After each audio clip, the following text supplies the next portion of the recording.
यज्ञ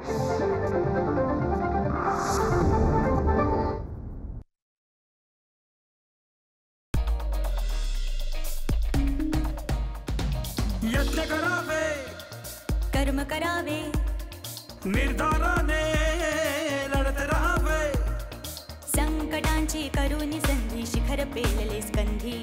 कधी आशा कधी निराशा, ध्येय सोडले आम्ही, असे घडलो आम्ही, असे घडलो आम्ही, असे घडलो आम्ही. नमस्कार मंडळी, मी अंजली टारे तुम्हा सगळ्यांचं पुन्हा एकदा स्वागत करते आपल्या या कार्यक्रमात, ज्याचं नाव आहे असे घडलो आम्ही. माझ्यासोबत माझे सहसूत्रसंचालक विकास मितरसेन, जे युवा उद्योजकांची पिढी घडवतात आणि जे नजारा टेक्नॉलॉजीजचे CMD आहेत, त्यांचंही मी या मंचावर हार्दिक स्वागत करते.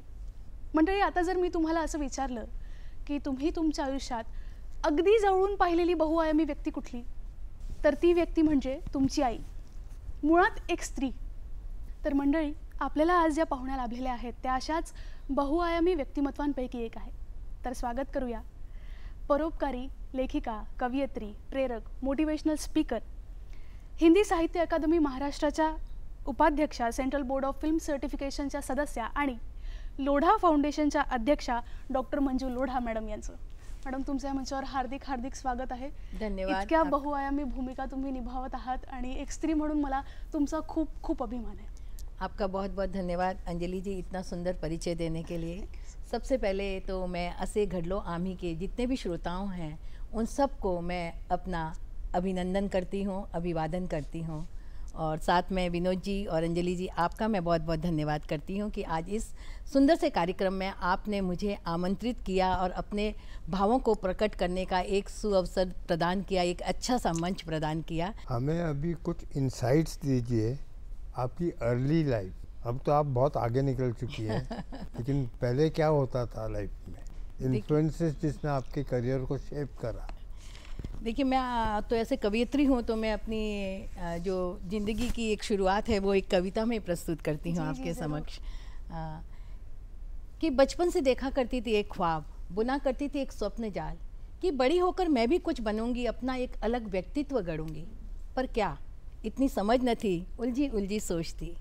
गांव की नदी में अक्सर देखा करती थी चेहरा अपना, हवाओं के संग बनते बिगड़ते प्रतिबिंब अपने.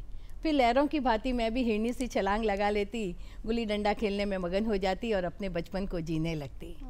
धीरे धीरे बचपन कब पीछे छूटता चला गया और उम्र न जाने कब युवावस्था की दहलीज पर आकर खड़ी हो गई.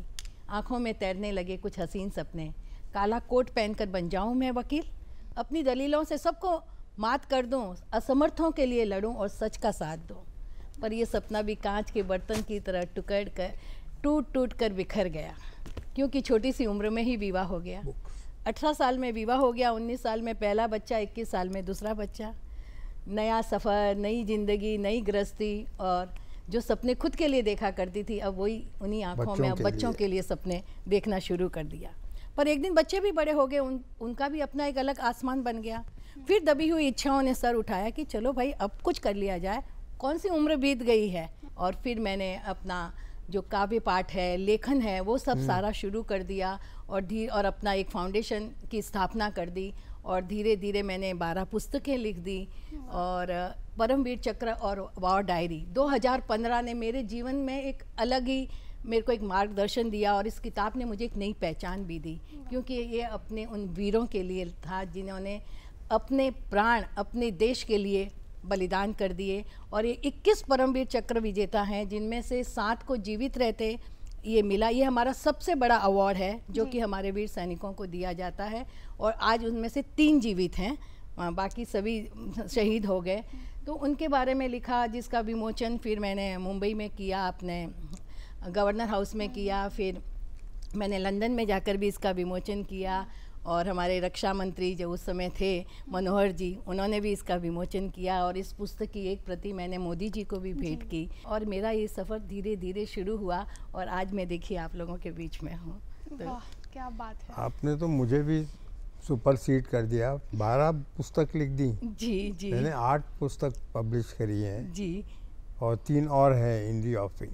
हाँ बिल्कुल, मेरी भी अभी 3 और तो मैं आपको कभी भी कैचअप नहीं, नहीं कर आप सकता करेंगे, हूँ। जरूर नहीं करेंगे। करूँगा। क्यों? और मैं तो देखिए, आप अलग तरह की पुस्तकें लिखते हैं हाँ, business। और मैं हाँ बिजनेस से संबंधित Yeah। लिखते हैं, और मैं दिल से दिल की बातें करती हूँ, बस इतना फ़र्क है। मुझे तो सिर्फ बिजनेस आता है, मैं क्या करूँ। नहीं, आपने बहुत बिजनेस में अपना ऊंचा एक मकाम बनाया, नाम बनाया, लेकिन उसके बावजूद आपने जो ये कार्यक्रम शुरू किया ना, इसके लिए मैं आपका दिल से आभार प्रकट करती हूँ कि इसके माध्यम से आप ऐसे ऐसे लोगों को यहाँ बुलाते हैं जिनकी प्रतिभा के बारे में लोग जानते नहीं है, लेकिन यहाँ दूरदर्शन पर आकर अपना एक इंटरव्यू देकर देश भर के लोग उनको देखते हैं और उनके बारे में जानने लगते हैं। इससे बड़ा और कोई कार्य हो नहीं सकता है। शायद आपके काम का सबसे बड़ा अप्रिसिएशन हुआ होगा। हम इतने एपिसोड्स कर रहे हैं लेकिन पहली बार किसी ने इतना अच्छा बोला है। अप्रिशिएट किया है। Thank you so much. नहीं, मुझे भी लगता है, और आपको कभी भी किसी को अच्छी बात लगे ना, तुरंत उसे बोलना कह दीजिए। चाहिए। मन ही मन में मत रखिए कि मैं Yes। बाद में कहूँ, नहीं, Yes। तुरंत उसकी प्रशंसा वहीं कर सही बात दीजिए, है। क्योंकि अच्छी बात की चर्चा हमेशा हरदम होनी चाहिए, और बुरी बात हो तो उसकी चर्चा कभी मत करिए। वाह, आप कल्चरल हेरिटेज और कंटेम्पररी इश्यूज को बैलेंस कैसे करती हैं? जैसे माँ पे लिखा है कि पिता पे लिखा है, वो Okay। सबके दिल की बातें होती हैं। प्रेरणा लिखी है तो जहाँ पर हमें लोगों से, जहाँ जिस लोगों से मुझे प्रेरणा मिली उनके बारे में लिखा। तीज त्यौहार के बारे में मैंने लिखा है, मॉरल स्टोरीज लिखी हैं। तो मुझे लगता है कि ये दोनों ही सामंजस्य है, ये कभी पूरा हो ही नहीं सकता कि मैं ये सांस्कृतिक नहीं है या नूतन है, ये सब कुछ दोनों का सामंजस्य है। मंडळी, जसं मी तुम्हाला सांगितलं की मंजू लोढा या कवयित्री आहेत, लेखिका आहेत, तर त्यांनी लिहिलेल्या काही पुस्तकांपैकी मी 2-4 पुस्तकांची नावं इथे सांगू इच्छिते. मन की लहरे, प्रेरणा, यादें, भारत भाग्य निर्माता, बाबुल, जैन धर्म, रिश्तों के रिचार्ज, माँ, पति, परमवीर चक्र, द वॉर डायरी. तर मला तुम्हाला असं विचारायचं आहे की रिश्तों के रिचार्ज, ये जो पुस्तक आपने लिखा, बिल्कुल इसका आशय आप हमें बता पाएंगे? बिल्कुल ज़रूरी है कि उन रिश्तों का हम रिचार्ज करें। उस समय जब परिवार के साथ बैठे हैं तो पूरी तरह उनके साथ बैठें, एक दूसरे से बातचीत करें, दिन भर में एक दूसरे से क्या किया। माँ बाप का है कि बच्चे छोटे हैं, दिन भर उनका कैसे गुजरा, उनके कैसे दोस्त हैं, क्या हैं, वो किस दिशा में जा रहे हैं, ये सारी चीज़ें करनी बहुत ज़रूरी है। अगर हमें अपनी संस्कृति को बचाना है, अपनी युवा पीढ़ी को एक नया मार्ग दिखलाना है, तो रिश्तों का रिचार्ज होना बहुत ज़रूरी है। वाह, कि जब जीव लेता है जन्म ना, तब पाता है परिवार, परवरिश, रिद्धि, वात्सल्य और रचना का एक अनूठा संसार। रिश्तों की अनगिनत परिभाषाएं, एक माला में जुड़े कई मोती, बिखरे तो कांच के टुकड़े और जुड़े तो लाखों मोल वारें, लाखों मोल वारें।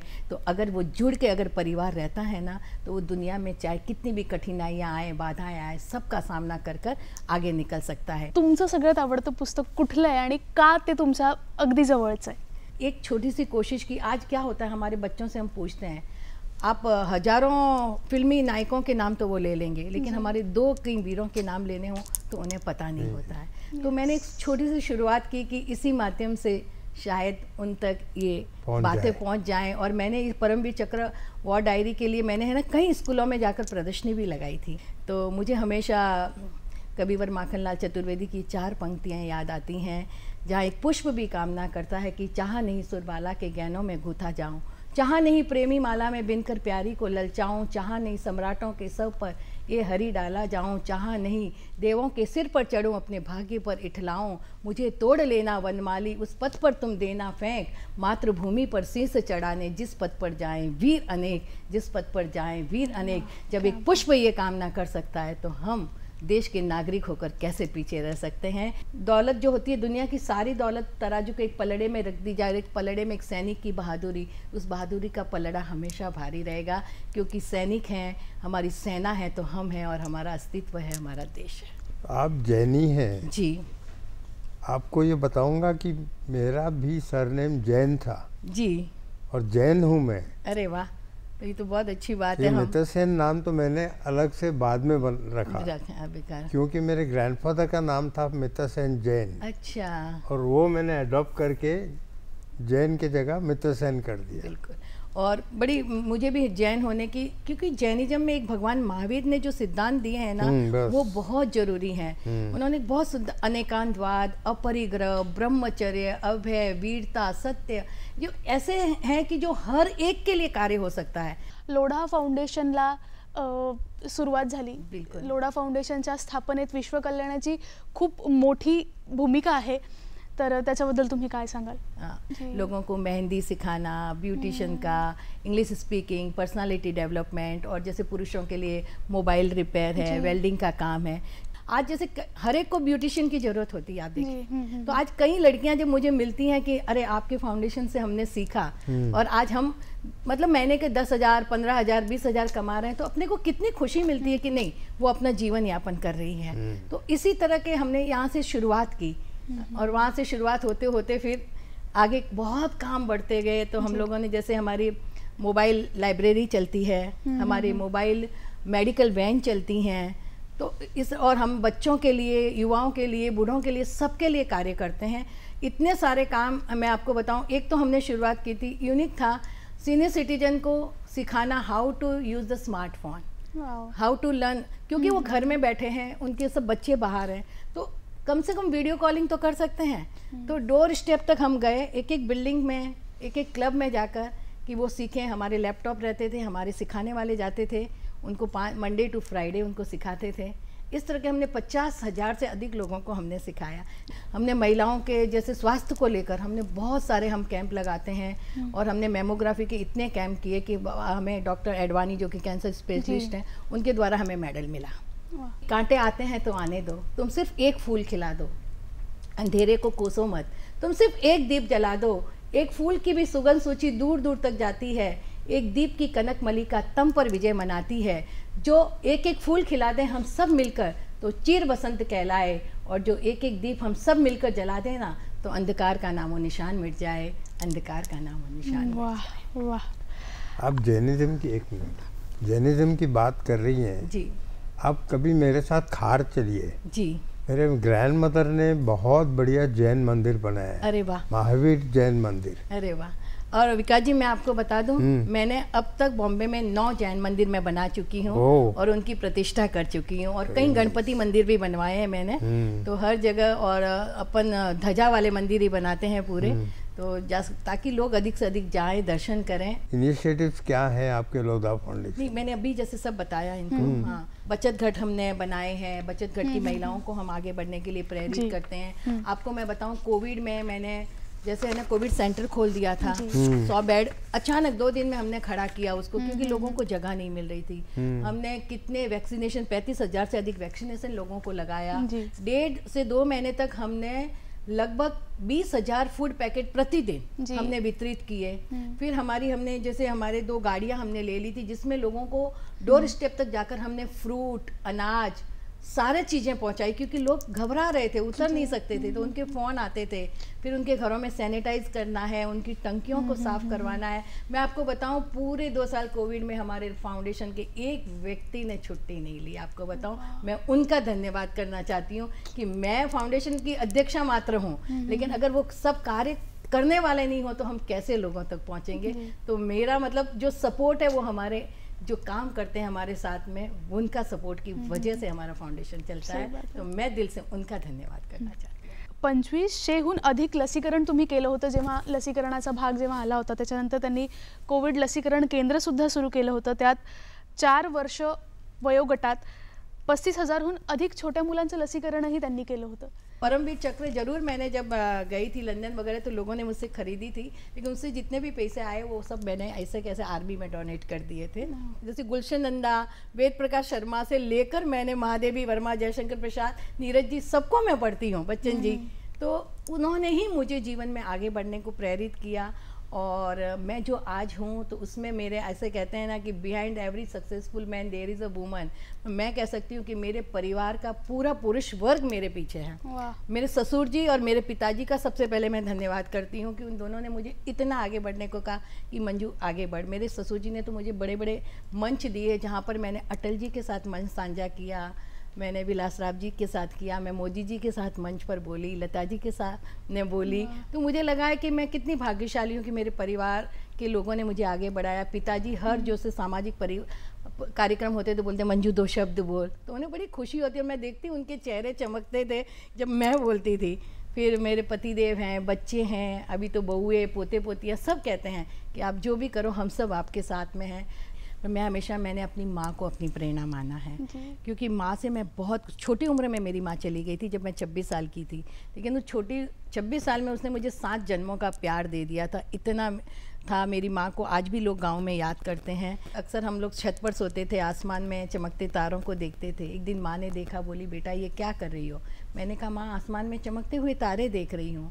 तब मेरी उस कम पढ़ी लिखी माँ ने जीवन का एक मर्म समझाया कि सिर्फ चमकते हुए तारों को मत देखो, स्वयं तारा बनो और सितारा बनकर चमको। ये विश्व कल्याण क्या चीज़ है? सॉरी मैं थोड़ा कम जानता हूँ। विकास जी आप कम नहीं जानते। जैसा कि मैंने अभी पहले ही भी कहा कि विश्व कल्याण मीन्स हम हर एक के मंगल की कामना करें। एक बच्चा है ना, खाली उसकी माँ है, बहुत गरीब है, और रेलवे स्टेशन के बाहर बैठकर वो हमेशा पानी जो होता है ना उसको बेचता है, कि उससे जो भी राहगीर जाते हैं उससे पानी पीते हैं, और थोड़ा सा वो धन एकत्रित करता है और अपनी माँ और खुद का गुजारा चलाता है।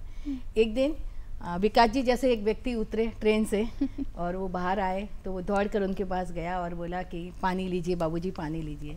तो विकास जी 2 मिनट जैसे उसको वो देखता है और बोलता है कि ठीक है मैं पानी पीऊँगा, लेकिन एक काम करो तुम पहले मेरे साथ वो सामने फुटपाथ पे कुछ दुकानें थी वहाँ चलो मेरे साथ। एक बोले कहाँ? बोले चलो तुम। तो रोड क्रॉस करके वो जाते हैं और एक चप्पल की दुकान में उसको ले जाता है। गर्मियों के दिन है, चिलचिलाती धूप है, उसके पैरों में चप्पल नहीं होते हैं। पहले आप चप्पल पहनो। तो बोला कि तुमको जो पसंद आए, चप्पल जूते जो चाहिए वो तुम खरीद लो। तो वो छोटा सा लड़का उनके चेहरे पे दिखता है, उसकी आंखों से आंसू बहने लगते हैं। उनके पाँव छूकर वो कहता है कि क्या आप भगवान हो क्या? तो वो बोलता है नहीं मैं कोई भगवान नहीं। बोला क्यों बेटा तुम ऐसा क्यों पूछ रहे हो?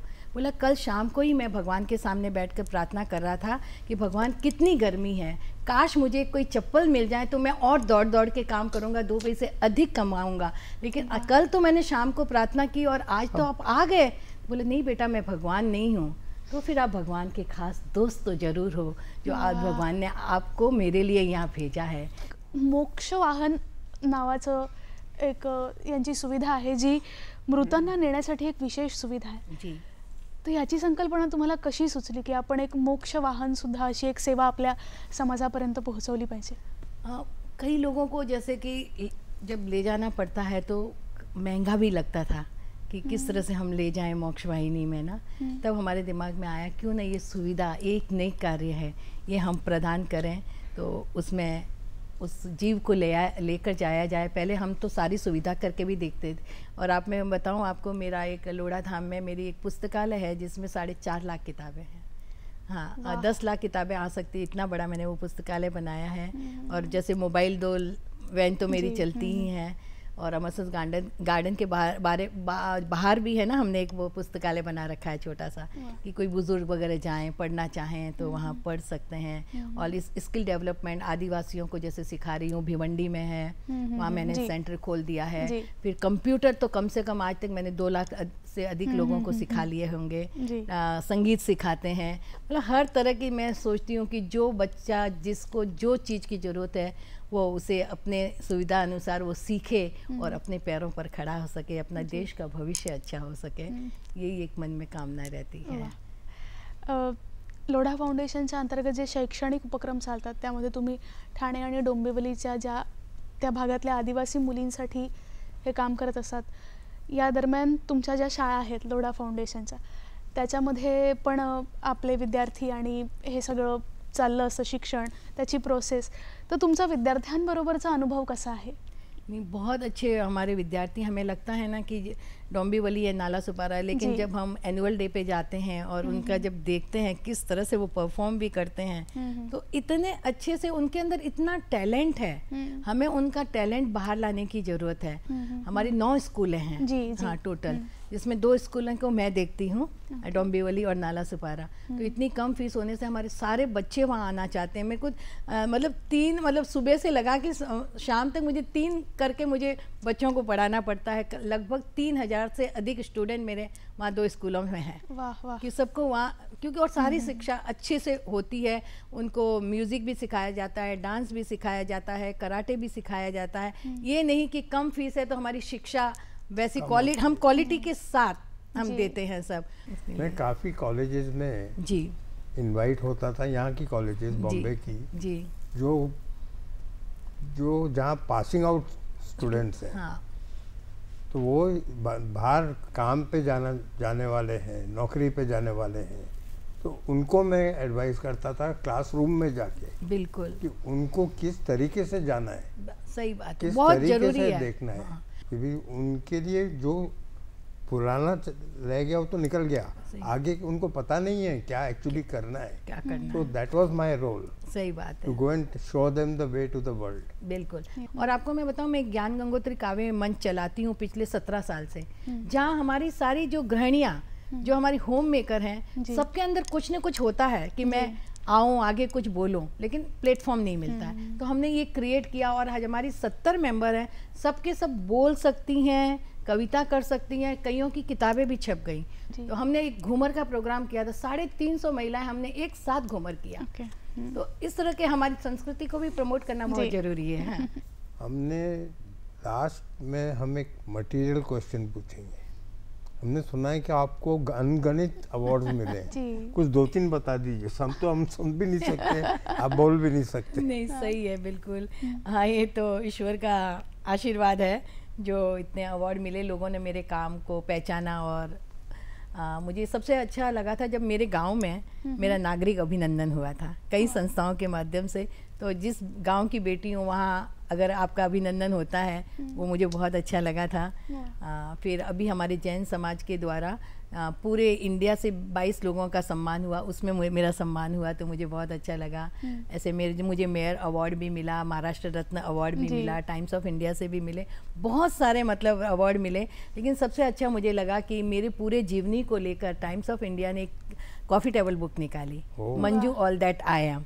तो मुझे लगता है कि इससे बड़ा अवार्ड आपको और क्या मिलने वाला है। और वैसे ही जैसे कि मैं लंदन जब गई और मेरी पुस्तक का विमोचन हुआ, तो वहाँ के जितने भी जैसे टीवी थे ना, वहाँ सब में मेरा लाइव 1-1 घंटे का इंटरव्यू हुआ, रेडियो स्टेशन पे 1-1 घंटे का इंटरव्यू हुआ। वो जीवन में पहली बार मैं सोच भी नहीं सकती थी कि कभी ऐसा मेरे साथ होगा। और जब मेरी किताब का विमोचन हुआ और जब वहाँ एक नीचे हॉल में हमें बिठाया गया और लोग लाइन से खड़े होकर मेरी पुस्तक ले रहे हैं और मेरा ऑटोग्राफ ले रहे हैं, तो उससे बड़ा और जीवन में आपको क्या अवार्ड मिलेगा और आप क्या चाहेंगे जीवन में। तो सब कुछ तो ईश्वर ने दिया है। और सबसे अच्छी बात है कि मैं लिखती हूँ, कवियत्री हूँ, तो अपनी एक कविता जरूर सुनाना चाहूँगी। जी जरूर जरूर जरूर।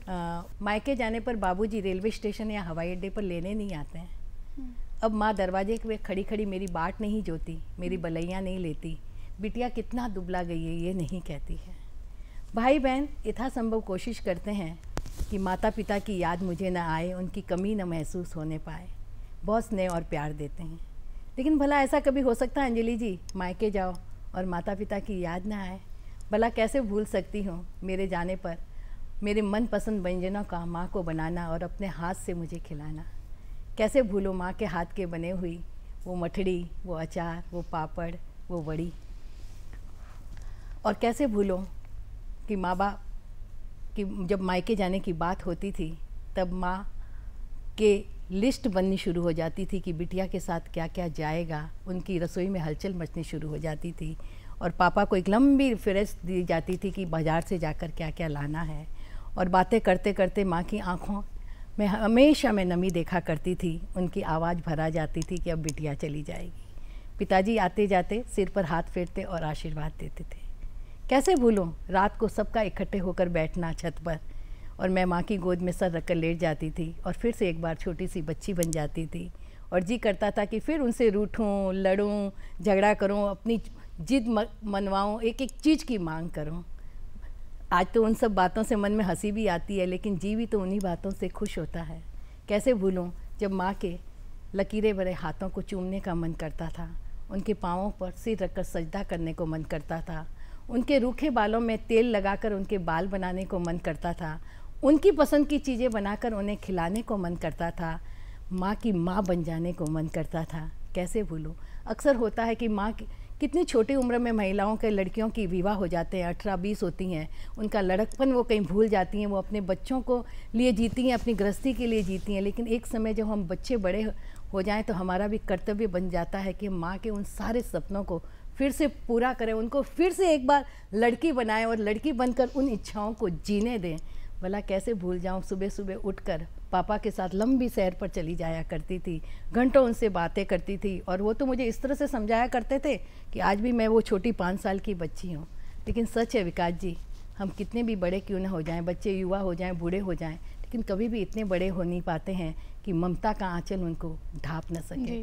कैसे भूलूं जब वापस विदा होने पर उन कमरों में जाती हूँ और एक एक दीवारों से लिपट कर रोती हूँ और जैसे लगता है कि माँ बाप के ही आलिंगन कर रही हूँ।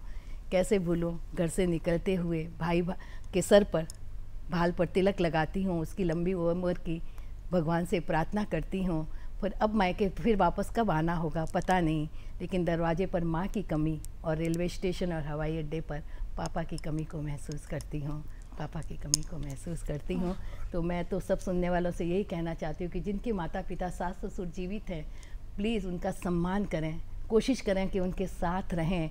कि पेड़ लाख बड़ा सही, उसे आंगन में रहने दो, काटो मत। छाया फल नहीं देगा लेकिन छाया ज़रूर देगा। और बुढ़े माता पिता आज भले कमा कर नहीं ला रहे हों, लेकिन जो संस्कार वो हमारे बच्चों को देंगे वो जीवन में और कोई नहीं दे सकता है कि जीवन भर वो हमारे लिए ATM कार्ड बनकर रहें। और एक कोशिश तो करें उनके लिए आधार कार्ड बनकर रहने की, उनके लिए आधार कार्ड बनने की। किसी ने एक दिन मुझसे पूछा, क्या तुम्हारे सास ससुर या माता पिता तुम्हारे साथ रहते हैं? अंजलि जी और विकास जी, मैंने हंसकर एक ही जवाब दिया कि मेरी तो इतनी हैसियत ही नहीं कि मैं उन्हें अपने साथ रख सकूं। ये तो उनका बड़प्पन है जो वो मुझे अपने साथ रखे हुए हैं। बस फ़र्क इतनी सी बात का है, इतनी सी बात को समझ लीजिए कि आप माता पिता को नहीं रख रहे हैं, वो आपके साथ हैं, इसलिए आपका मोल है, ये हम समझ जाएंगे। तो इससे बड़ा माता पिता के लिए और कोई हम उनकी सेवा नहीं कर सकते। उन्होंने जीवन भर हमें दिया है, आज उनको कुछ भी नहीं चाहिए, उन्हें थोड़ा सा सम्मान और थोड़ा सा समय चाहिए। तो ये देने की हम कोशिश करें कि माँ बाप की सेवा जो करें, चारों तीर्थ धाम वो पाएँ और उनके दिल से जो आशीष निकले वो तो भगवान से भी टाली न जाए, वो तो भगवान से टाली न जाए। यही संदेश मैं देना चाहती थी अपनी इस कविता के माध्यम से, क्योंकि माता पिता जैसा निस्वार्थ प्यार हमें जीवन में कोई नहीं कर सकता है। तो ये बहुत ज़रूरी है।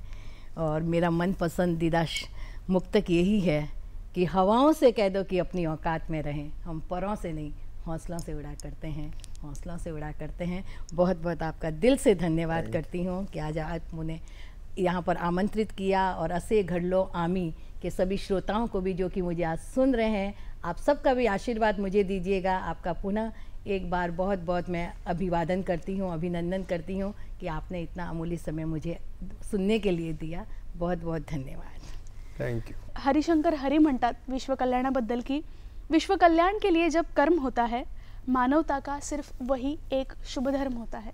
बिल्कुल बिल्कुल। आज तुम्ही आज जर हा भाग बघत असाल तर पुढचा दिवस असा काढण्याचा प्रयत्न करा की जी ही व्यक्ती मिळेल त्यांच्याशी हसून बोला, त्यांची चौकशी करा, बघा तुम्हाला छान झोप लागते का नाही।